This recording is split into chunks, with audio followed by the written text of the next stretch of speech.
My husband Romeo sponsored a poor student. While I was away, she sneaked into our house, wore my husband's pajamas, and posted on Facebook, "My big brother's pajamas are so comfortable," all while taunting me in various ways. But I wasn't afraid at all. In just a few rounds, I completely defeated her, leaving her in utter disgrace. Chapter 1. Late at night, I got up to drink some water and couldn't fall back asleep. My husband was sleeping soundly, and I didn't want to disturb him. So I opened Facebook to pass the time. The more I scrolled, the sleepier I got. But just as I was about to put my phone down and go back to bed, I stumbled upon a post that snapped me wide awake. In the picture, a girl was wearing a black men's pajama top, slightly exposing her collarbone, her eyes looking hazy and seductive. That girl was the same student my husband had been sponsoring, even though I had never met her. My husband had shown me a video of her before.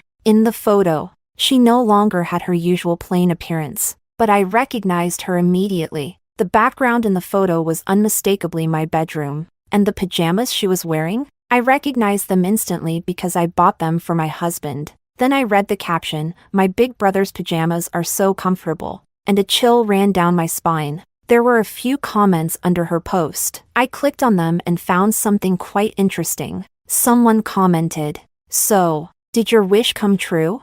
She replied, "Not yet, but it's getting close." Although the conversation wasn't explicit, I knew this wish had something to do with my husband. By now, I was fully awake. I looked at my husband sleeping next to me and slapped his face hard. He woke up groggily, squinting at me and asking, "What's going on, honey?"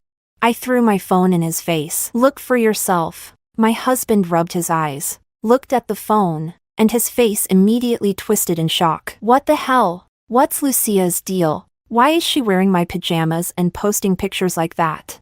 I crossed my arms and glared at him in disgust. "You tell me, how should I know?"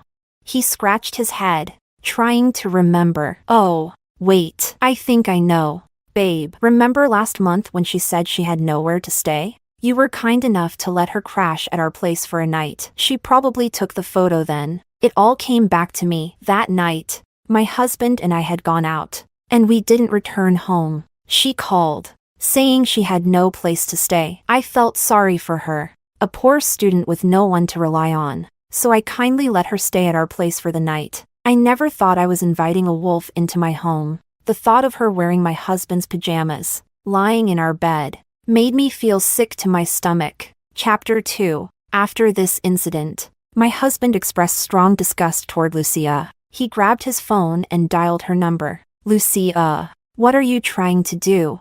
I sponsored your education because your father helped me once. But that doesn't mean I have any feelings for you. Don't even think about things that aren't yours. If you keep doing inappropriate things like this, don't blame me for cutting ties." When my husband was a child, he was kidnapped by traffickers, and it was Lucia's father who saved him. Over the years, he's helped Lucia's family quite a bit. The phone was on speaker, so I heard Lucia's pitiful response, "I'm sorry. Big brother, it's my fault. Is your girlfriend upset?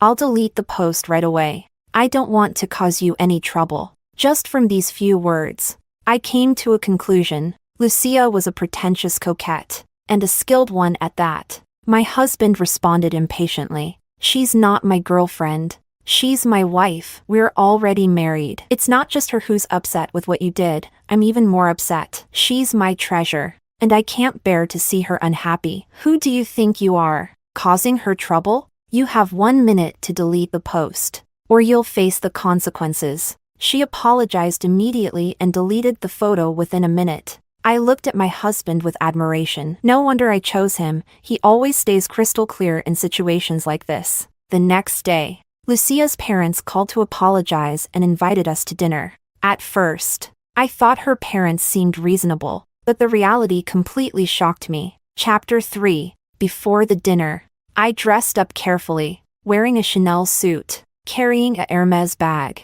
and putting on flawless makeup. When my husband saw me, he kissed me several times in excitement, and I had to push him away. I dressed up like this to make Lucia feel inferior and back off. Okay? If my makeup got ruined by his kisses, all my effort would have been wasted. My husband drove us to the hotel, where Lucia's family had already arrived. As soon as we walked in, I immediately spotted Lucia. To be fair, she wasn't bad-looking, she just didn't know how to dress, which made her look a bit frumpy. The moment she saw me, her first reaction was to size me up from head to toe. Especially my Hermes bag and the clover necklace on my neck, it was like she couldn't stop staring at them. A few seconds later, she shifted her gaze and smiled at my husband. "Big brother, you're here." She didn't even bother to greet me, which made it hard for me to believe it wasn't intentional. Such a low-level trick. Of course, my husband saw right through it. He immediately introduced me. "Let me introduce my wife, Olivia." She froze for a moment, then smiled and greeted me. "Hello, sister. Nice to meet you." My husband corrected her impatiently. "She's my wife. You should be calling her sister-in-law." Lucia hesitated, her smile turning awkward. "I just thought calling her sister would feel more intimate."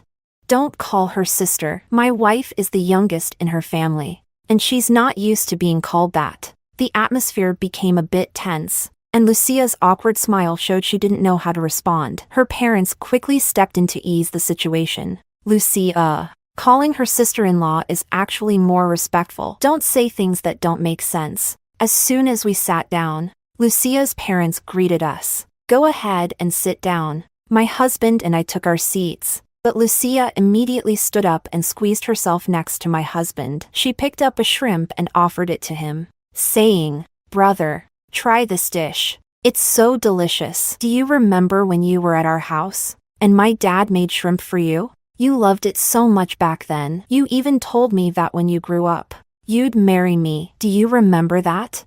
While she spoke, she threw a challenging look my way. I knew she was intentionally trying to provoke me with those trivial childhood memories. Does she think I'm dead or something? I was just about to strike back, but my husband spoke first. He calmly pushed the dish aside and said coldly to Lucia, "If I remember correctly, I never said anything like that. And even if I did, what's your purpose in bringing it up in front of my wife?"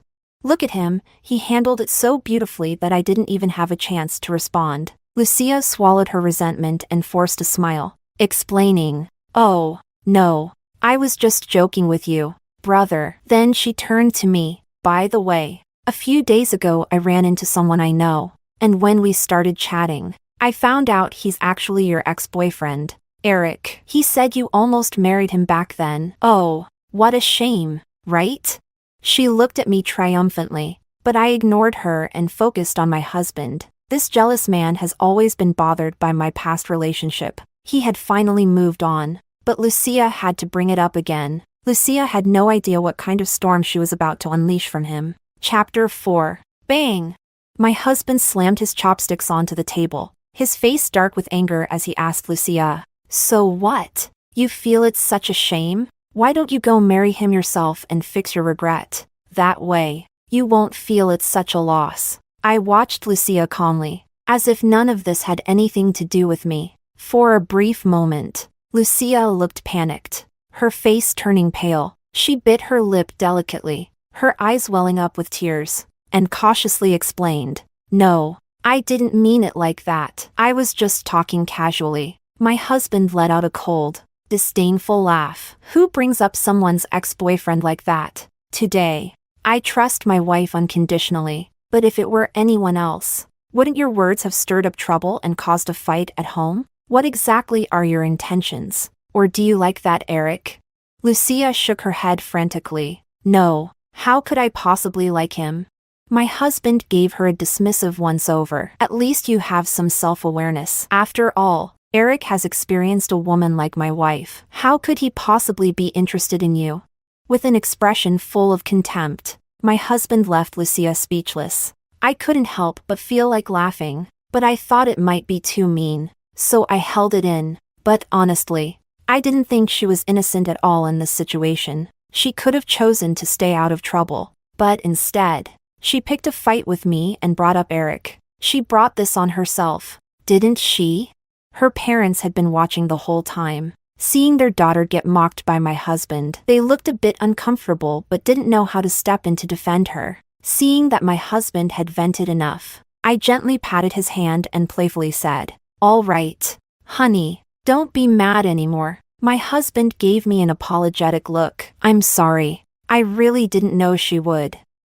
If you're uncomfortable, we can leave. I'll take you somewhere else to eat." As soon as Lucia's parents heard my husband offer to take me away, they couldn't sit still anymore. Lucia's father, Hudson, stood up, walked over to her, and slapped her across the face. "What's wrong with you? If you can't talk properly, then don't say anything. Making your brother and sister-in-law angry, watch me beat you to death." With that, he slapped her twice more, and her pale face instantly turned red from the blows. I was shocked. My husband held me in his arms, watching them with a calm expression, like he was watching a show, without the slightest intention of stopping it. Lucia held her face, tears streaming down, but she didn't dare to cry out loud. Hudson didn't seem to think he had hit her too hard. He didn't feel sorry for her at all and continued to try to please my husband. "Romeo, your sister didn't know better and upset you. I've already taught her a lesson, so don't take it to heart." Chapter 5. But my husband didn't care to give them any face. He calmly picked up some food, placed it in my bowl, and said nonchalantly, "Uncle, you don't need to apologize to me. Lucia didn't offend me. She offended my wife. And please, remember, my wife is my treasure. Whoever upsets her is upsetting me. My wife has a good temper and doesn't like to make a fuss. But I'm not like that. If Lucia sincerely apologizes to my wife and promises not to make the same mistake again, I might consider letting this go. Otherwise," he gave a small smile, but there was an unmistakable threat behind it. Lucia's family was visibly shaken, nodding repeatedly. Under his pressure, Lucia pitifully apologized to me.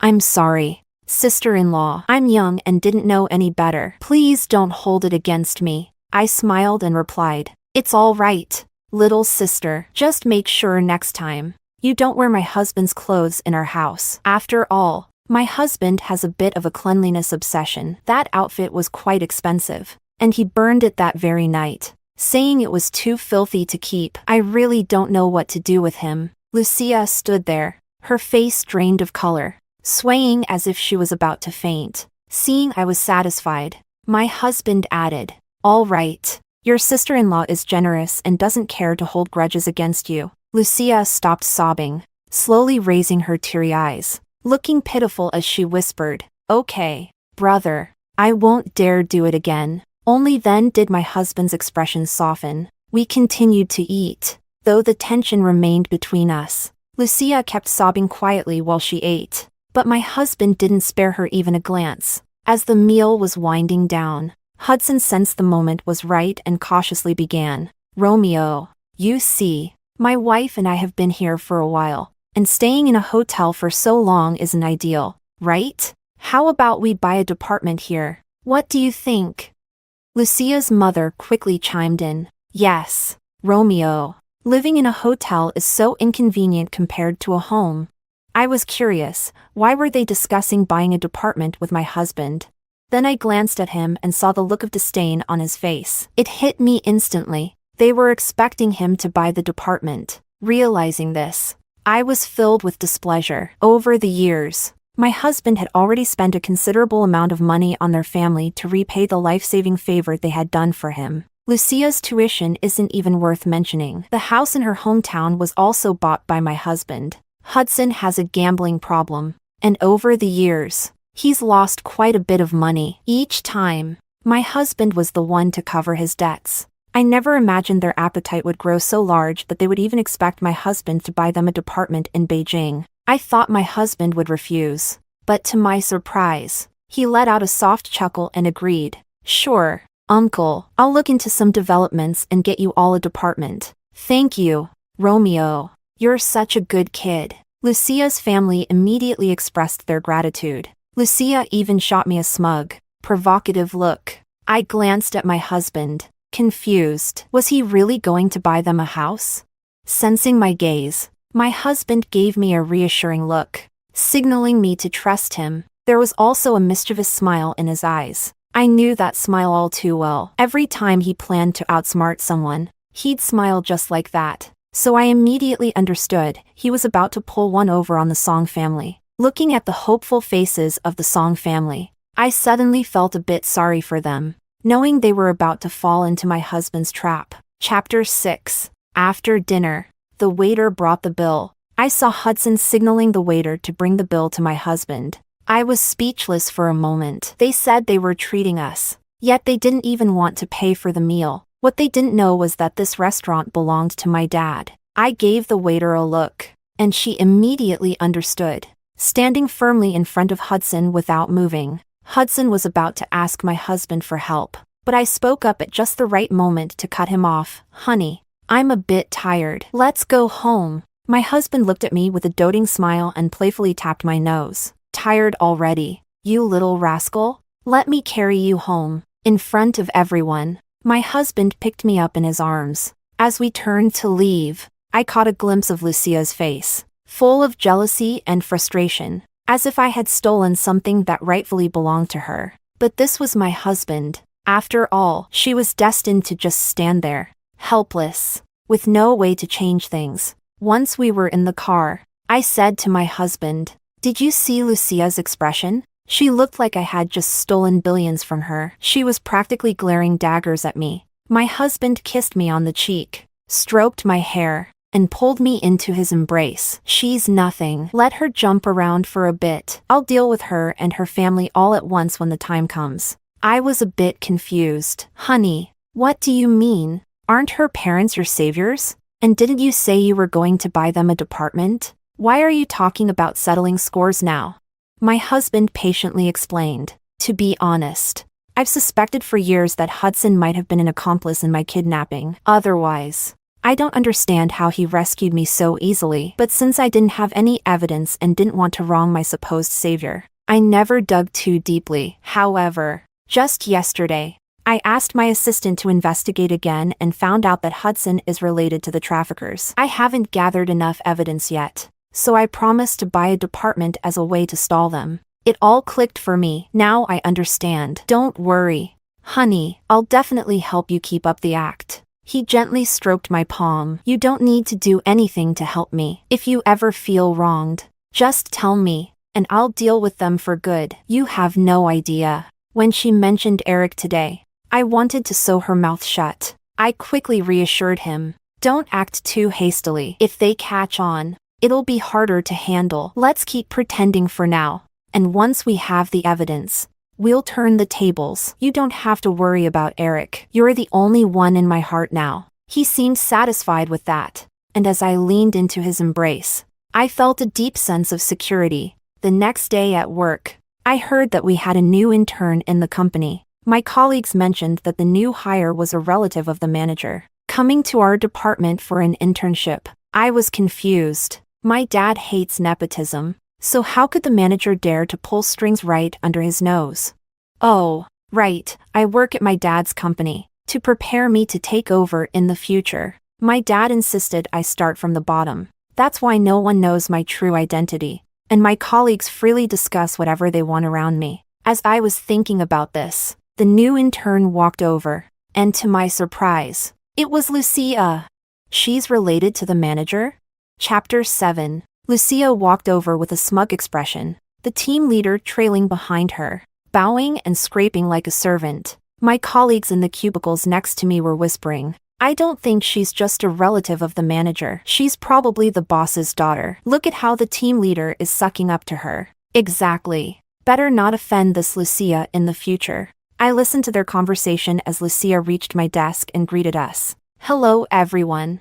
I'm Lucia. I'll be your colleague from now on. Please treat me like any regular employee. I hope we can all work well together." See? The way she said that basically confirms she's someone important. She's got to be the boss's daughter. Lucia clearly heard their chatter too, and I noticed a flash of pride in her eyes. She scanned the room, and when her gaze landed on me, her expression instantly changed to one of shock. I smiled and greeted her. "Hello, Lucia." Lucia stammered. "Why are you working here?" "What a joke. It's my own company. Of course I'm working here." I shrugged. "Just think of it as me liking the atmosphere here." Lucia was stunned for a moment, then seemed to regain her confidence. smiling as she said, "Oh, how interesting. Olivia's sister." Since my husband wasn't around, she went back to calling me Olivia's sister. She even added provocatively, "We're at work, so you won't mind me calling you Olivia's sister, right?" I shook my head. Why would I mind? Seeing that Lucia and I seemed to know each other well, the team leader turned to me and said, "Olivia, from now on, you'll be responsible for guiding Lucia. Pay close attention, and if anything goes wrong, it'll be on you." I found it all quite amusing. I can't wait to see how he plans to hold me accountable while working in my company. Chapter 8. I took Lucia to her desk and started explaining her job responsibilities. I was speaking seriously, but I noticed she wasn't responding. When I looked up, she was staring at me with a pitying expression. "Olivia, you've really got it tough, don't you? Is it because my brother doesn't give you much pocket money? Otherwise, with how rich he is, why would you still have to work so hard to earn money?" I suppressed my anger. "I just enjoy working." She clearly didn't believe me. "Sister, don't be so tough. I know you have your reasons. After all, my brother has spent a lot of money on me, paying for my education, buying my family a department, so why would he be stingy with you? Doesn't this show that he doesn't really see you as part of the family?" "Sister, I think you're kind of pitiful." Her eyes looked teary, as if she were truly pitying me, with how saintly she seemed. I thought even the statues of the gods at the temple would step aside for her. I answered her impatiently, "You don't need to worry about me and my husband. You're new here, so focus on learning your job properly. Otherwise, when you get fired, you might not know where to go cry." "Fine. I won't press on your sore spots anymore." "But you don't really think I'm just a lowly intern, do you?" "Let me tell you, I'm only here to transition. Soon, I'll be your boss," she said smugly, looking at me like I was something dirty. How ridiculous. What else could she be but an intern?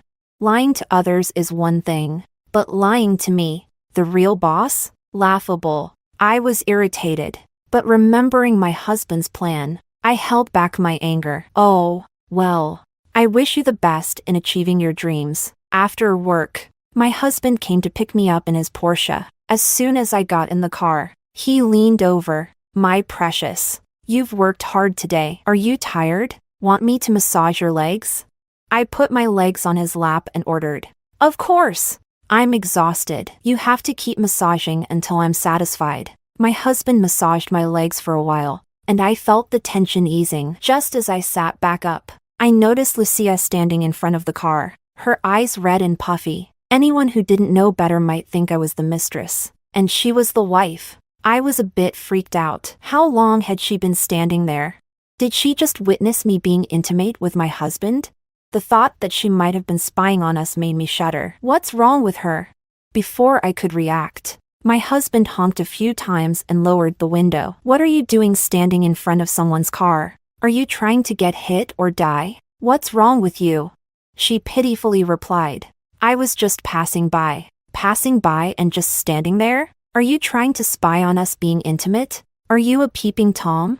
I added fuel to the fire. "Honey, this is so embarrassing. I'm punishing you. You're not allowed to kiss me in public anymore." My husband's face darkened even more as he shouted, "Get lost! Don't let me see you again." Lucia gave me a resentful look before running off with tears in her eyes. I had no idea how she could cry so much every day. Maybe she's been watching too many lessons on being a pretentious coquette. Honestly, I was impressed. I asked my husband, "She's crying like that. Don't you feel sorry for her?" He answered without hesitation, "Why should I? Don't think men are stupid. We know exactly what a pretentious coquette is. She acts that way to make me feel sorry for her and manipulate me. But I'll just provoke her even more so she doesn't get what she wants." I laughed so hard. Who knew my husband was such an expert at spotting a pretentious coquette? I didn't think much of the incident, but the next day at work, rumors about me were flying everywhere. Chapter 9. As soon as I got to work, I noticed my colleagues whispering behind my back. "She's the one who got into the luxury car yesterday." I never would have guessed she's that kind of person. So shameless. I was baffled. Just because they saw me getting into my husband's car, why would they call me shameless?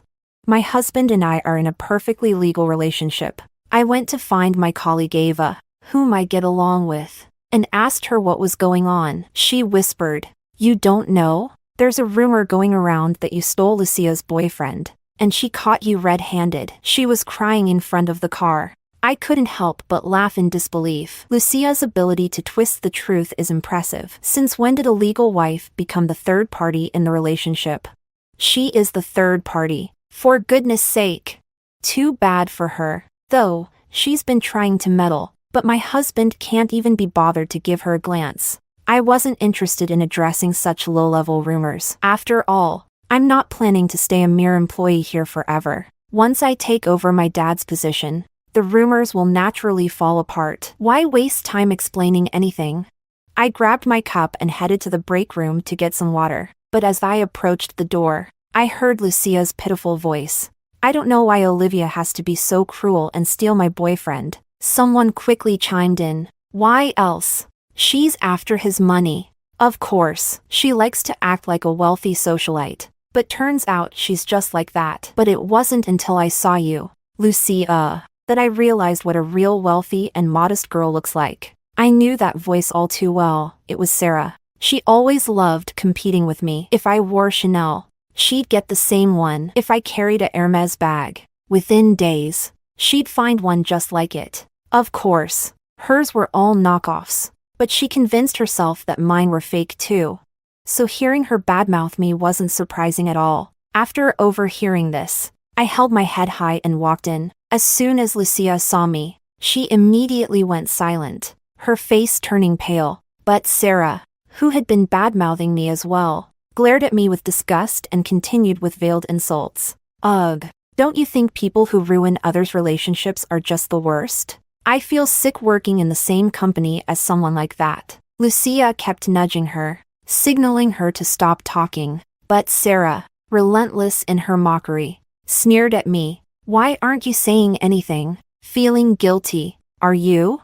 I paused from getting my water and asked, "Why should I feel guilty? You stole someone's boyfriend, and you dare ask why you should feel guilty?" Ignoring her, I turned to Lucia and asked directly, "Lucia, you tell me, did I steal your boyfriend or not?" Lucia hesitated, stammering, but she couldn't bring herself to say it. Sarah, still unsatisfied, kept pressing her to speak up and humiliate me. "Lucia, don't be shy. The one who should be ashamed is her for stealing your boyfriend." Lucia pushed her away. "Can you stop already? What does this have to do with you?" She shot me an angry glance and stormed out of the room. Sarah, looking confused, deliberately bumped into me as she left as well. "That's fine. When it's time to settle the score, Sarah will be the first on the list." Chapter 10. During dinner, my husband and I were eating at the table when his phone suddenly rang. I glanced at the screen. It was a WeChat message from Lucia. My husband opened it, and it was a picture. In the picture, I was chatting with a male colleague, and because of the angle, it looked like we were quite close. In reality, we were just discussing work, but Lucia had sneakily taken the photo, worried that my overly jealous husband might misunderstand. I quickly explained, "It's not what it looks like. We were just discussing work." But my husband interrupted me. "Come on, honey, how could I believe such a cheap trick? Besides, with such an amazing husband, how could you possibly be interested in anyone else? I trust you unconditionally." A warm feeling washed over me, and I hugged him around the neck. "You're too adorable. I love you." Then I watched as my husband replied to Lucia. "So, what are you trying to say? Do you think this guy is better than me? Or are you suggesting my wife has poor taste? What's wrong with you?" Lucia responded, "That's not it, big brother. I just saw them looking so close and thought something was off. So I wanted to remind you." My husband replied, "Oh really? Should I send you a banner to thank you? Your attempt to sow discord is so obvious. Do you really think you're clever?" "Lucia, how could you think that way? Big brother, I only want you to be happy. But I'm afraid she might not appreciate you. My husband, whether she appreciates me or not is none of your business. And for the record, I like treating my wife unconditionally well, even if I end up being her simp. I'd do it willingly. Do you get that? She didn't reply after that. I think my husband's words must have hurt her. What I didn't expect was that the next day at work, Lucia acted as if nothing had happened, without the slightest hint of awkwardness. But her sidekick, Sarah, greeted me with snide remarks. These days, it's amazing how people who steal boyfriends still have the nerve to show their face in public. Lucia, pretending to be virtuous, tried to stop her. Feeling frustrated, I decided to shut her up once and for all. I pulled out my marriage certificate from my bag and threw it in her face. Take a look. That's not Lucia's boyfriend. That's my husband, so whoever's trying to be the third party, it sure isn't me. I suggest you shut your mouth. Sarah glanced at the certificate and froze. She turned to Lucia. You told me the CEO of the group was your boyfriend. What's going on? Lucia flat out denied it. I never said that. You just assumed it yourself. Sarah looked like she wanted to argue, but she held back, probably because of Lucia's so-called boss's daughter status. By this time, our argument had drawn a crowd of onlookers. Lucia was visibly embarrassed, unable to explain herself, so she just kept crying, making it look like I had done something horribly wrong. But I didn't miss the brief flash of satisfaction and malice in her eyes. Olivia, what's going on? Why are you bullying a colleague? The team leader walked over, not even asking for details before blaming me. I couldn't help but wonder what kind of monsters my dad's company had hired. I asked him, why don't you ask Lucia and Sarah what they did? He ignored me and said bluntly, Olivia, I've already discussed this with the manager yesterday. Due to issues with your personal conduct, the company has decided to terminate your employment. Terminate me? I was stunned. My dad had worked so hard to build this company, and now it was being ruined like this? No investigation, no questions, just firing an employee out of the blue. It was outrageous. I took a deep breath and sat down, looking at him. If you're going to fire me, then bring the manager here. I'll speak to them myself. No need to involve the manager. The reason is simple. Our company doesn't need an employee with poor moral character. I said bring the manager here, or don't blame me if things get ugly. The team leader, Sarah, and Lucia looked at me like I was crazy. Are you out of your mind? Do you think you can just demand to see the department manager whenever you want? Pack up your fake luxury goods and leave before I have to call security. Lucia pretended to be kind. Olivia, you should just go quietly. This isn't my brother's group. Even if things get messy, he won't be able to help you. Oh really? I said with a calm smile. Well, let's see who's actually in charge here. I pulled out my phone and called my dad. Dad, your daughter is being bullied. You should come over. Sarah sneered. Who do you think your dad is? What's he going to do? This is hilarious. Is that so? Well, just don't be too shocked when he gets here. My dear team leader. Chapter 11. While waiting for my dad to arrive, Lucia kept trying to provoke me. Are you going to ask your husband to help you again? I feel like if there's no balance in a marriage, it won't last long. Don't you agree? I responded. He's my husband. How I rely on him is none of your business. What does it have to do with you? He'll dump you sooner or later. Don't worry. Lucia finally dropped her fake facade, her face twisting with malice. You really think that even if he leaves me, he'll choose you? Do you even think you're worthy? I asked her mockingly. And you think you're worthy? You're just a pretty face. What else do you have going for you?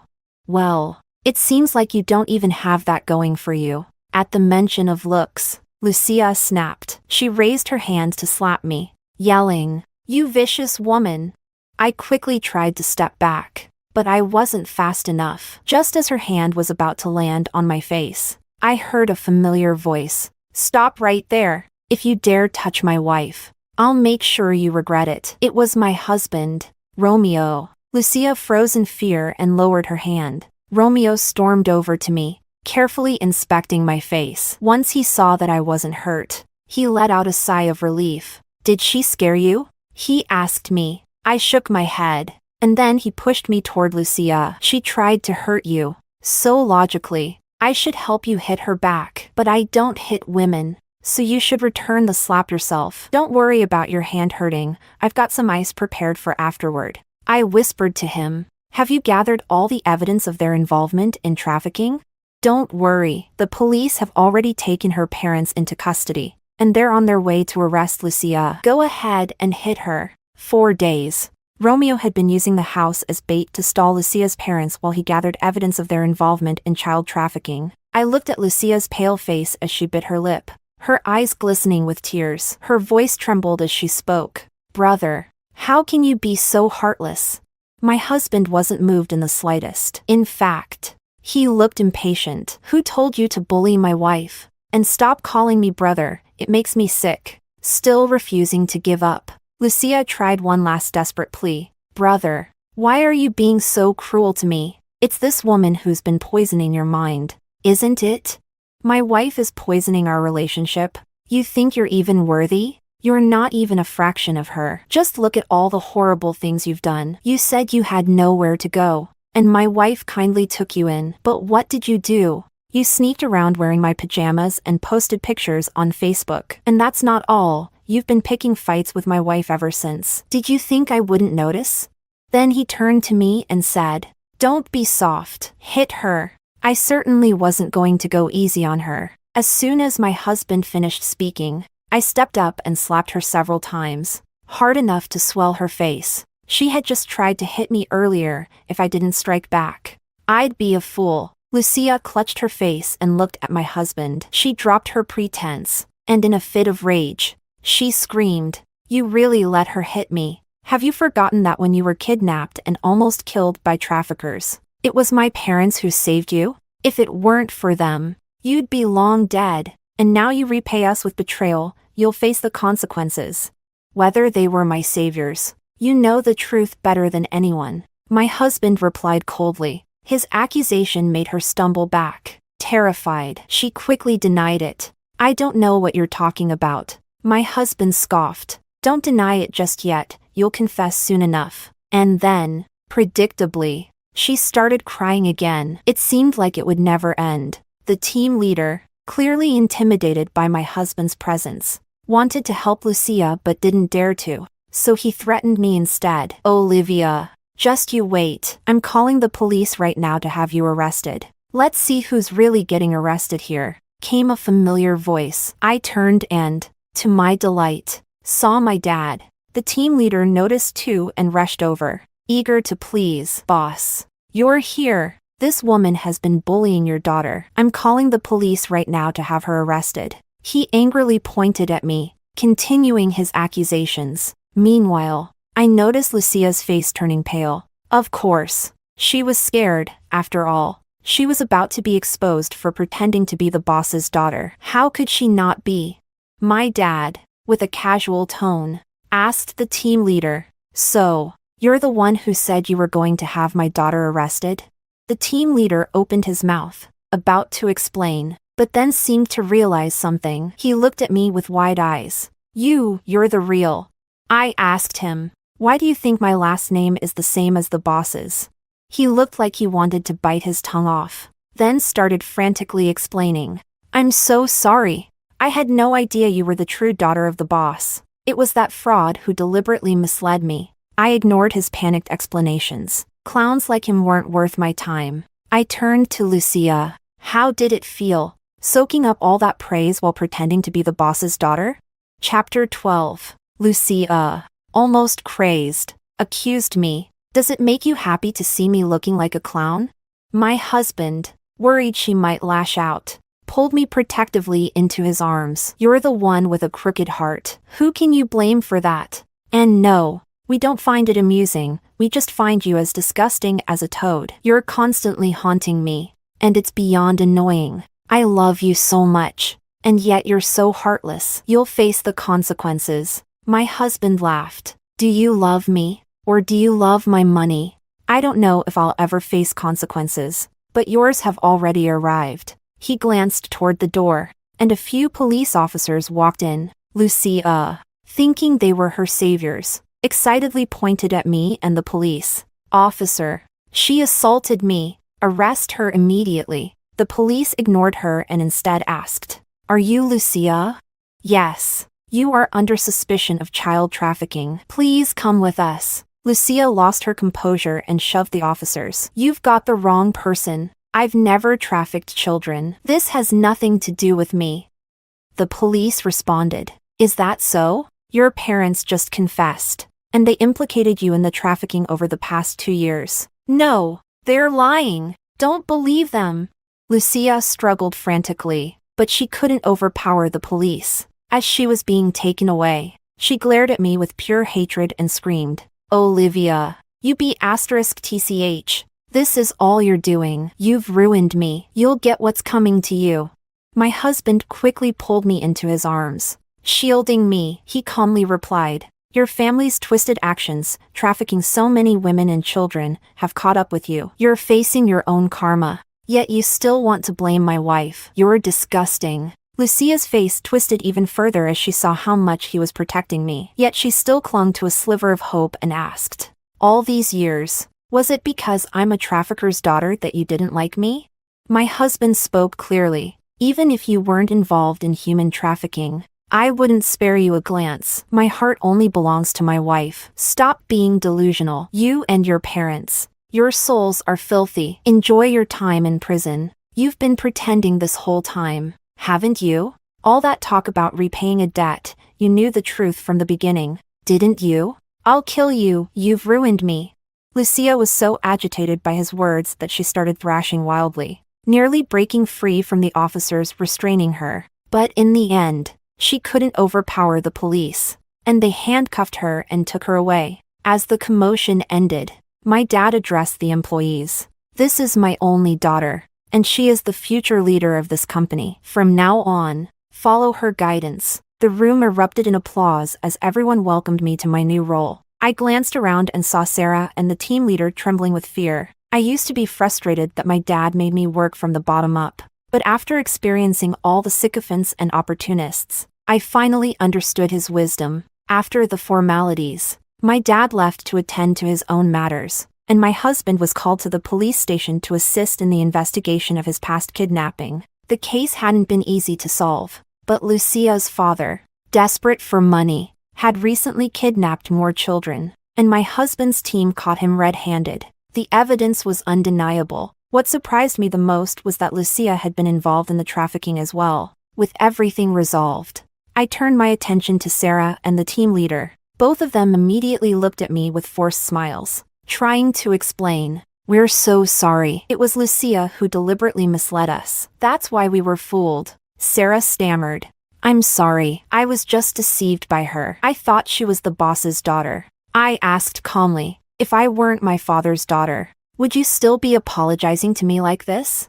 They stammered and fumbled for an answer. Their guilt was obvious. These two were nothing but small-minded opportunists. I didn't bother to say another word. I fired them both on the spot. People who play favorites and step on others like this are nothing but trouble for the company. In the company I've taken over, I won't tolerate such small-minded individuals. I also fired the department manager who let Lucia into the company. When someone is fired from our company and blacklisted, it's nearly impossible for them to continue working in the area. I suppose this is just the karma they deserve for their wrongdoing. Chapter 13. A few months later, my husband told me that the family of Lucia had been sentenced. It turned out that it really was their trafficking ring that had kidnapped my husband years ago. But when they saw that, even at a young age, he had an extraordinary presence, they decided to aim for something bigger. Lucia's father stepped in, pretending to be the good guy who rescued him, giving him food and shelter. But in reality,